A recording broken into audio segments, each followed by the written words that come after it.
ராதிகா கோபிக்கிட்ட நான் மாசமாக இருக்கிறத எல்லாருக்கிட்டையும் போய் சொல்கிறீங்களா இல்லையா, இல்லை நானே போய் சொல்லவா அப்படின்ற மாரி கேட்குறாரு.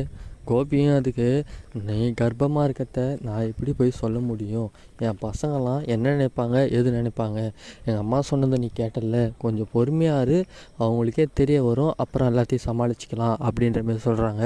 அதுக்கு ராதிகாவோ, ஓ அவங்களுக்கே தெரிஞ்சால் பரவாயில்ல, ஆனால் நீங்கள் சொல்லி அவங்களுக்கு தெரியக்கூடாது, அப்படி ஒரு ஈகோ பார்க்குறீங்களா, அப்படின்னா பரவாயில்ல, இந்த விஷயத்த நீங்கள் சொல்ல தேவையில்ல, நானே போய் சொல்லிக்கிறேன் அப்படின்ற மாரி அந்த இடத்துலேருந்து ராதிகா எல்லாருக்கிட்டையும் சொல்ல கிளம்புறாங்க.